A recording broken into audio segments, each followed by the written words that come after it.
I'd like to welcome Ambassador. Would you like to make a few remarks, please? Thank you, sir. Thank you very much, Mr. Tunkara, and Chairman of the Media Subcommittee, Honorable Minister, Mr. Federa, Brand and Communication Manager, colleagues from the media. We are very delighted that you've honored our request to be here today. It's a very short briefing. As you know, it's traditional that when such meetings are taking place, that the general population is held, is made abreast with what is happening. Today, I would like to first confirm that representatives of all 57 member states are in this country, from the senior officer level. When we say senior officer level, we mean ambassadorial level. Foreign ministers have started coming, and we expect in the next 48 hours that heads of state would also be coming. So far, so good. All the logistics are in place. We have had transportation. Well, to start with, all the delegates have been assigned protocol officers and liaison officers. On arrival at Banjul International Airport, each of the delegations have somebody that would guide them. We provide transportations from the airport to their different hotels. And this is continuous. The transports have been assigned to them. They've all been lodged in a very comfortable accommodation. And so far, in terms of really nourishment, I would like to tell you, as I said earlier on, there's this principle of 1+4, which means the host country is only obliged to provide food, lodging, and transportation for one principal plus 4 others. But as I always say, in line with our trademark hospitality, we are feeding every delegate that comes into this country. Some delegations are big, some are well over 20, some over 30, but we manage, at least we're providing comfort, nutrition, and transportation for all of them. As we indicated to you, this is a 6-day program. The first 2 days, which was yesterday and the day before, are dedicated to senior officers meeting. And this is the technical kind of group that does all the paperwork. They do all the discussions. They come up with resolutions. It's still work in progress. I cannot tell you at this point some of the details, because yesterday they were in session up to 5 a.m. And they had to adjourn to be able to come back and make conclusions that will be propounded to the ministers. So I just want to state up front that I cannot tell you, we cannot reveal anything as far as their discussions are concerned. This evening, because they stayed here very late, they closed about 5 a.m. in the morning. Today's opening ceremony of the Council of Ministers had to be pushed to 5 p.m. this evening. So I cannot also confirm when that meeting will end. It could go into the wee hours of the next day. So today and tomorrow are dedicated to the ministers' meeting. And then the day after is when the heads of state would convene so it's like a progression. The technical people meet, they argue, they cut the T's, dot the I's, disagree to agree, and they come up with a consensus document, which is recommended to the Council of Ministers. They also look at it, and they then recommend to the heads of state for final ratification. So that's the process. So as I said, everything seems to be going on very well. Our delegates are all upbeat. They are conducting their meetings in comfort, and we look forward to a continuation in that kind of atmosphere. So thank you very much. Thank you very much, CEO. I appreciate those comments. And to add on to what he says about regarding the logistics, I think everybody that's been inside the center can see what is in place for the summit and believe that Gambia is ready to host this summit. As he said, the meetings have begun already, and delegates that have been coming in, we've been hearing remarks from them that they were actually happily surprised to see the state of the center as it is and the resources that we've been deployed, whether it's for their accommodations, transportation, inside the conference center and eating. So seeing is believing. A lot of people didn't think we'd actually get to this point, but alhamdulillah, here we are. And On that note, I'd like to ask His Excellency, the Minister of Information, to make a few remarks, please. Excellency. Thank you very much. Am I audible now? Yes. Thank you. I think I'll just have to buttress on what the CEO has said, that everything is in place. Logistics-wise, the heads of the different governments will start coming in tomorrow, Friday. Foreign ministers are already in town, and what is important is that there's 100% representation. It means that all OIC member states are represented in the Banjul Summit. Now, the preparatory phase is going on. The senior government officials met in the past 2 days, coming up with resolutions, preparing the communique and the declaration, the final declaration, on issues ranging from the Palestine-Israel conflict, issues on women, youth, and other issues affecting the Muslim world. So we cannot go into those details because those things have to go to the Ministerial Council. Tomorrow is Thursday, huh? No, today and tomorrow. And the heads of states and governments will, on Saturday, they'll make the final communique and the final declaration. Logistics-wise, I think everything is in place, from protocol to security to accommodation to vehicles. Everything is in place to pick up the other delegates at the airport. Media-wise, coverage is good. We are set. So far, so good. The event is a success. So far, so good. Let's keep fingers crossed that it will continue like this. But we have no doubt that it will continue like this. And come Sunday, May 5th, when the event is over, we can boldly declare that it is a success. What is important is that everything so far is in place. 57 member states are represented. Logistics 100%, security 100%, protocol 100%. Administrative bit has been going on for the past 2 days without any issues. So as we speak, there are no glitches, there are no problems. And yes, so I'll let Mfali to now give us an update of what is happening. Thank you. Thank you, Honourable Minister. We appreciate that. Let's go straight to Mr. Federa, who will give you the update regarding the issues surrounding the summit. Thank you very much, Mr. Chairperson, Honourable Minister, CEO. With your permission, good afternoon to all of you. My name is Mfali Federa. Really, when you have your boss speak, you don't have much to say, and I think the Honourable Minister has also eloquently expressed the sentiment of the Secretariat and the government as a whole. From our point of view, it's been 2 days, but a very successful 2 days indeed. And, you know, a testament to that is the interactions that you have with the delegates, all of them, really. From their own mouth, the Gambia has exceeded their expectation in terms of the logistics, in terms of the meeting facilities, the organization, the planning, etc., etc. So for us, we've seen this opportunity. Some see it as a challenge, where some see challenges, we see as an opportunity to serve the Gambia to the world. That is our commitment, that is our vision, and that is what we've been working towards. So far, in terms of the confirmations, just like the Minister said, 100% confirmation from member countries. Precisely, we have well over 40 VVIPs and VIPs coming to the summit. And this includes presidents, it includes prime ministers, it includes vice presidents, you know, deputy prime ministers across the board.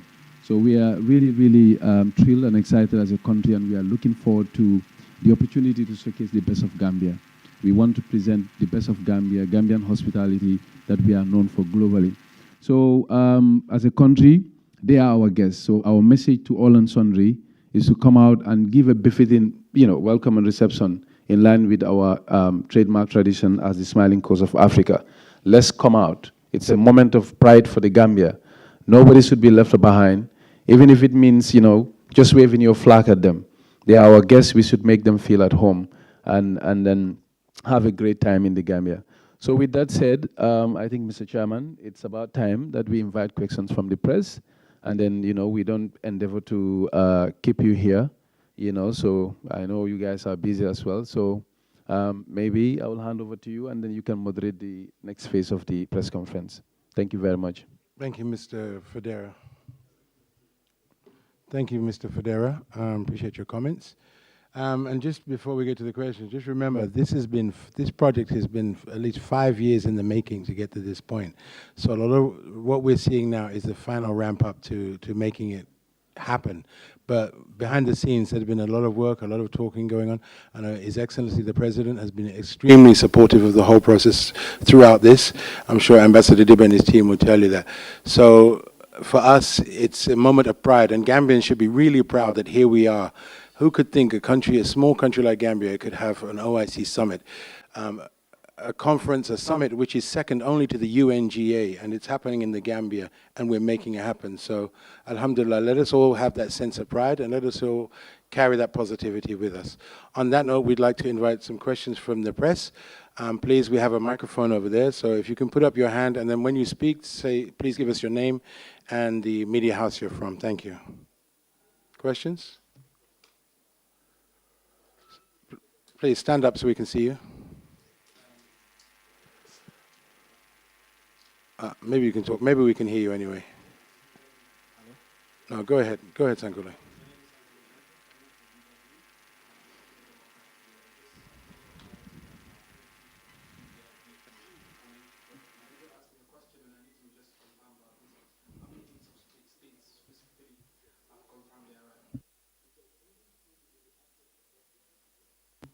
Thank you very much, Sangule. We have a very significant number, just like I said, just as you know. The movements of heads of state, is subject to changes. We are seeing additions, but we are also seeing numbers coming down. So for now, we have about, just like the minister said rightfully, we still have about 48 hours, 72 hours to go. And we cannot confirm exactly the number, but just like I said, more than 40 VVIPs and VIPs, prime ministers, presidents, deputy prime ministers, vice presidents have confirmed. But as we inch closer, certainly, and we will be able to make these concrete assurances, and in some cases where we determine the need to do so, even mention the countries. But as you also know, due to the prevailing global peace and security condition around the world, we cannot also kind of divulge some of this specific information at the movements of heads of state and VIPs. So, but that being the case, I can assure you, you can tell your editor safely that definitely we are indeed expecting, quite a number of VVIPs. Thank you. And yeah, oh, go ahead.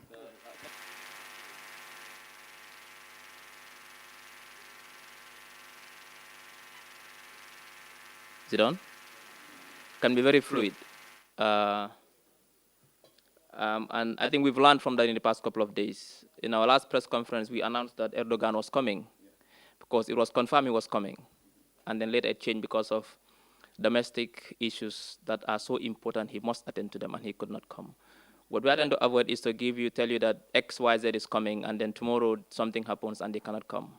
So we are trying to be very careful with revealing who is coming. It has also security implications. Some of them don't want to announce that they are coming now so we are waiting until we've confirmed that they've really taken off from their respective destinations before we can be sure that they are coming. So for now, what we can give is a global figure that we are expecting, but like he said, this can change, it can increase, it can decrease.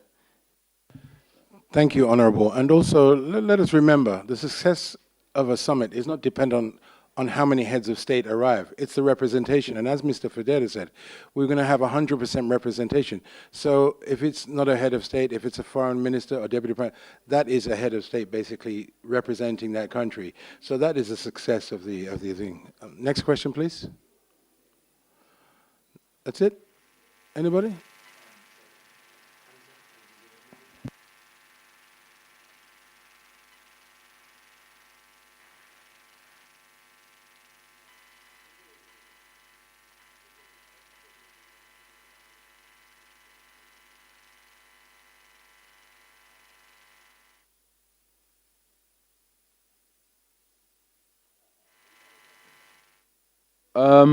The schedule for bilateral meetings are, for lack of a better word, or just like the name suggests, are bilateral arrangements between two countries. Usually they are held in closed sessions.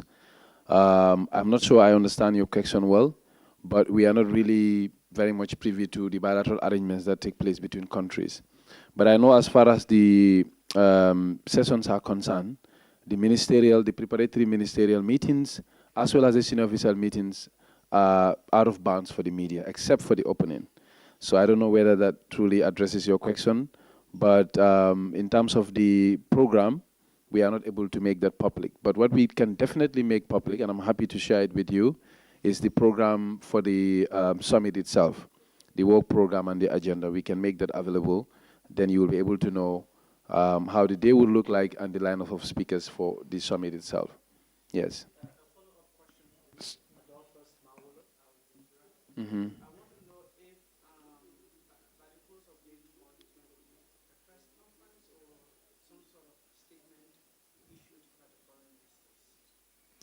The foreign ministers. Yes. So what happens is the foreign ministers meeting as well as the senior officers meeting are all preparatory. So up until the outcomes are debated and agreed upon at the summit, definitely there will be no press conference officially from the OIC General Secretariat. So there is a press conference scheduled, but it's not happening tomorrow. It is happening on Thursday, on the last day of the event itself. Sunday. So once we confirm the time and the venue, most definitely our proactive media chairperson and his team will definitely communicate that and will facilitate your attendance. May I add on to both of your questions? Bilaterals, like I've just received a request from one country that when their head of state comes, for us to film that, and then that will be shared. Yesterday, there was a bilateral that happened between Qatar and the Gambia, and we filmed that, and that footage shared. We have official videos. Obviously, it's restricted for outside media to go in there, but official media can. It will not happen all the time, but when it does happen, be rest assured we will share that with the media when we can. Mm-hmm. And going towards you, all like the senior officials meeting, the foreign ministers meeting, all that work is leading up to the plenary on Saturday, as Mr. Federa said. So it's very unlikely no information will come out of that until it becomes public on Sunday, inshallah. If I may, just to supplement what the last two speakers said, yes, there are bilaterals happening, but in our logistics and administrative announcements, we've told member states that they can indicate by applying. We know when you have such meetings, there's always the opportunity and potential that countries, find it, very convenient. Instead of paying fares, traveling all the way, if you meet your colleagues, it's good to have certain bilateral discussions. And these are going to happen, as he quoted Qatar. I did one yesterday. We have some already who have indicated, and we'll be making provision for that. So, but these are not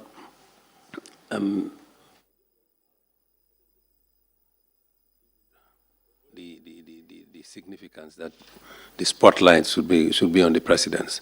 This is why we have no side events, because it's a summit of heads of state. At the on the fringes they can meet, discuss bilateral issues, but those are, as the name implies, they are bilateral. They are not really summit-oriented, but we have made room for that. And some countries have indicated their willingness to meet. So, but as and when they prefer, we will let you know, and then you can come in and then talk to them or collect your stories. Yeah. If you have, if you have any particular requests to interview any delegation, just make it known to the media chairperson, and they will facilitate internally. If approval is granted, definitely that should not be a problem. Yes. The necessary arrangements. We know already some of you have indicated your desire to talk to some of us, and we are available through mutual arrangements. That should be. Also, before Sankore comes, again, adding on to what CEO said, if any media has requests to interview dignitaries, we cannot accommodate everybody, but we'll do our level best.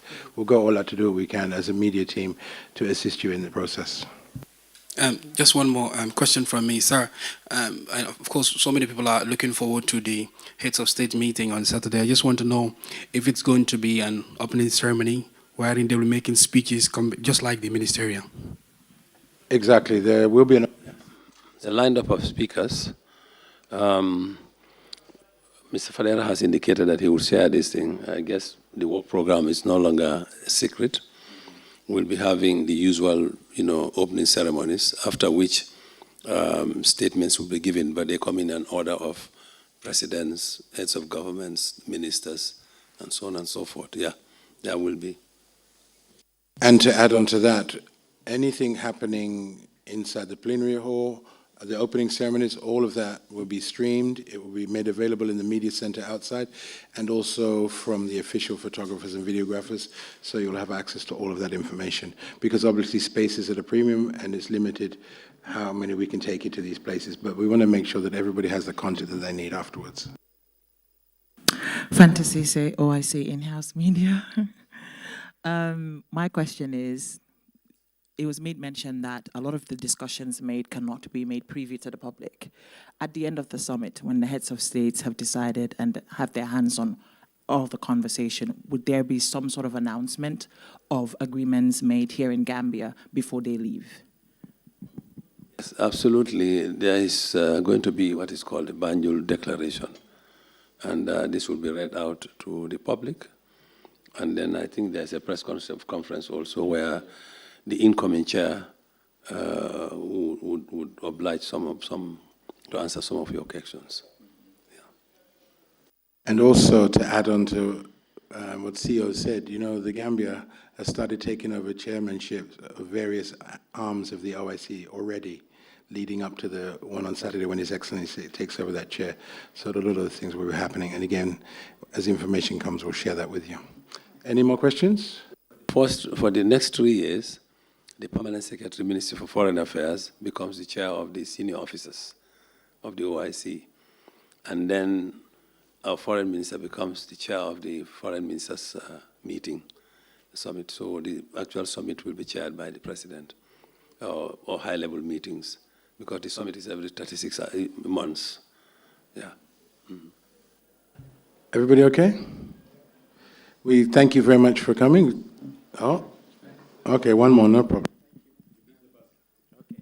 By the way, I am Moto El Baji from the Star TV. My question is, how prepared is the Gambia in taking up the mantle of leadership of the OIC? In a direct answer to your question, summits like these have what is called a theme, and already you know our theme. Themes are created, they are an intrinsic kind of expression of the roadmap. So if you look at our theme, Gambia has clearly indicated the way we want the OIC to take in the next 3 years. And the next level, of course, would be, as a country, we will come together and then create strategic goals. Arising from the goals, we will have our immediate objectives, and we'll have an implementation plan and a way of checking the deliverables, whether the goals that we have set ourselves are on course or not. So I can assure you, we had a deliberate kind of, we took a deliberate position to create that theme. And we want Gambia to make a difference in terms of charting the way forward for the OIC. Gambia is not solo in this process. We are acting on behalf of the Africa region. And during our consultations prior to this, member states have expressed the opinion, they've confided in us and shared with us some of the objectives that they would like to see, happen. But of course, there's the issue of subsidiarity in this. As we always say, we are not organizing, we are hosting. But as host, you are in the driving seat. So the rest of the organization will follow you, as far as possible, as long as it is in line with the strategic goals of the organization. You will have the support of member states. Thank you, CEO. Okay, this is going to be the last one, please. Yeah. Good afternoon, everybody. My name is Muna Jallo, the publisher of the Africa Agenda magazine. Basically, we've done a publication on the Gambia OIC Summit and the Gambia potentials, hidden potentials in investment potential and tourism. So we've just received the copies, and we decided to allocate 57 copies to OIC so they can give it to the 57 member state and support to showcase the Gambia in the best positive light. So how do we go about this? Because we've got 2 days to go, and unfortunately, CEO is extremely busy, so we couldn't get hold of him. So yeah, my question is, how do we go about this to give you the 57 copies so you can give it to your member state countries? Thank you very much. I think how it is going to be done, I would leave that to the brand and communication manager. But I just want to seize this opportunity to commend you for that initiative. And it's collective business. There's so much we can do. But if collectively we all bring in our efforts, we can really market our country in the best form possible. The whole objective for us is, among others, to make sure we are able to attract inward investment to this country. We come from a very privileged membership organization.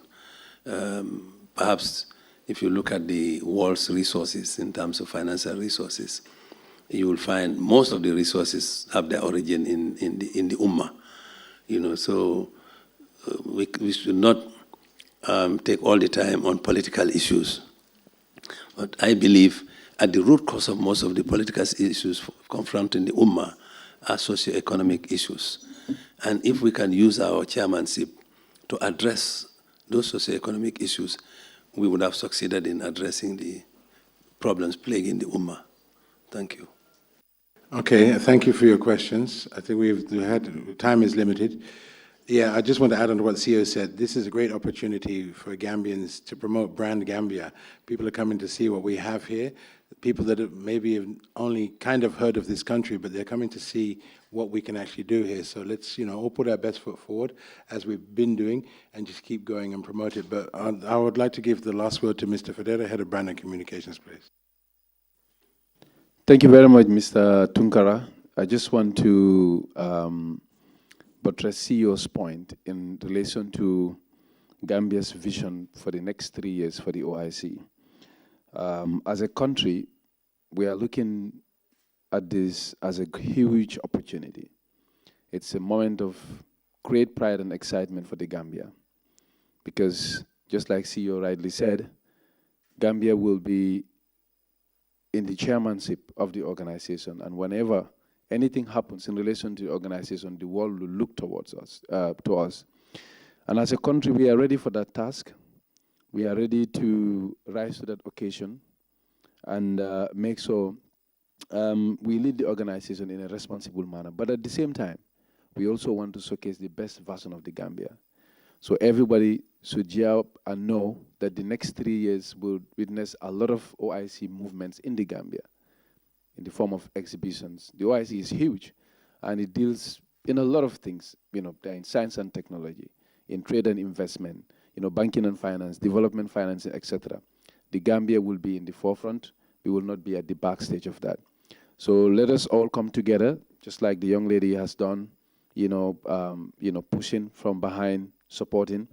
Anybody that is out there that is interested in the things that the OIC is, in fact, I'm sure CEO would, at a more opportune time, come to indicate that we will, in fact, have a national conference on how to approach the Gambia's next 3-yearship, to involve everybody and make sure no one is left behind, from the private sector, the public sector, the CSOs, everybody. So as a country, we see this as a huge, huge opportunity, a great moment of hope for the country, and we'll make sure together we do it just like we have done this great summit. So back to you, Mr. Chairperson. Thank you very much, and it's great to end this press conference with such stirring and visionary remarks. Well, we asked a question. Okay, go ahead, please. Nobody left out. Thank you so much. This will be great. So, my name is Aliu Jallo from the FATU network. Basically, my question is, we understand that we have a lot of guests that will be coming, and then we understand there were plans to have some planes parked in Dakar. We wanted to understand how many planes would be parked in the Gambia and what are some of the financial implications it will have on the Gambia. Thank you.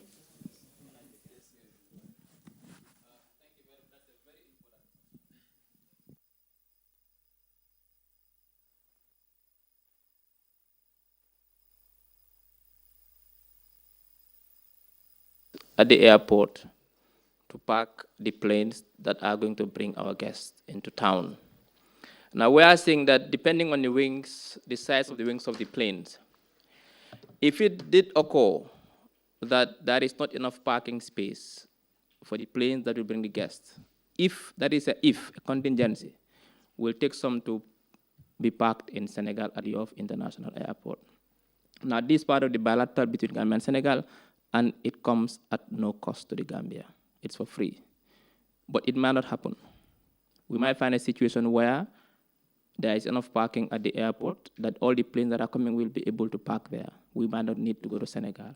But if it happens that there is not enough space and there are more planes than we expected, and there's a leftover that cannot park at the airport, they'll go and park in Senegal and wait for their guests.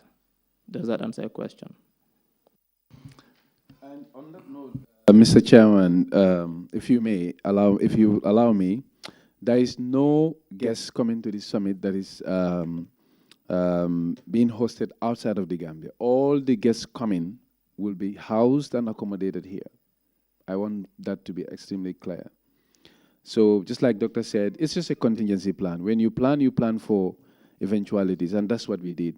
So, I just thought to, make that point. Well, the analogy is you have a family, you have your home, prosperity comes, you have a car, your wife has a car, your daughter has a car, you go to your neighbor and say, my space is tight. So there's nothing wrong with that. So it's nothing. Well said, CEO, and thank you, Mr. Federa, as well for that point regarding the accommodation, because our accommodation subcommittee has worked tirelessly to ensure that everybody is housed here and comfortably to their standard. So on that note, we thank you all for coming. We will alert you if there's any further media conferences. We're looking to do more over the next few days. So as information comes, we want to make it very clear and transparent to everybody. Thank you very much for coming.